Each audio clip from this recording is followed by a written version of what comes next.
Another day at the pub. It had been 2 weeks since the Michael Hand incident, or as Brian was now calling it, the time of the hand. The weather had finally turned warm, the trauma had been gently shoved beneath the pub carpet, and for once David felt good.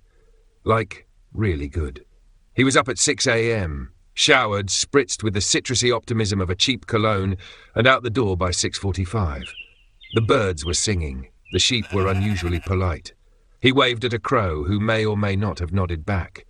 He arrived at the pub at precisely 7 a.m, inhaling the morning air like a man reborn. He swung the door open with a beaming smile. "Morning, Clifford," he chirped. From somewhere inside the kitchen came the faint reply. "Morning, David. The toast has opinions today." David chuckled, walked across the spotless floorboards and stomped once lightly on a particular section near the bar. "Good morning, Uncle Ray," he shouted down into the depths. Then something caught his eye. A man, dressed in a neat professional grey jumpsuit, complete with a mop and bucket. He stood motionless beside the bar, the scent of lemon and polish still wafting from his path. David squinted. "Hello.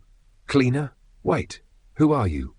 The man looked up from his bucket with kind, unreadable eyes and said, in a calm, courteous voice, "Good morning, sir. I have mopped the floors, vacuumed the carpets, dusted every inch of the room, reorganized the glassware alphabetically by brand name, and, also fixed the patchwork roof."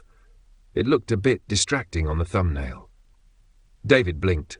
Then again, "I'm sorry, did someone hire you? Was it Clifford?"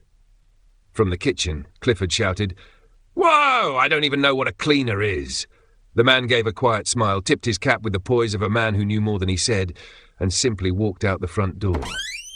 No invoice, no explanation, not even a goodbye, just the faint squeak of polished shoes fading into the morning light.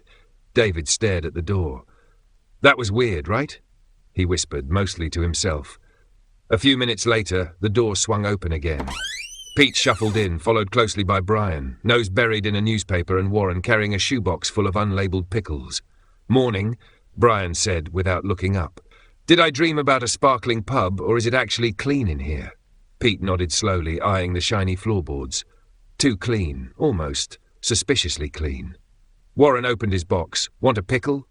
David just stood behind the bar, looking dazed, sipping from a mug that said "World's Okayest Manager." Outside, the clouds parted slightly. The day began again, just another day at the pub.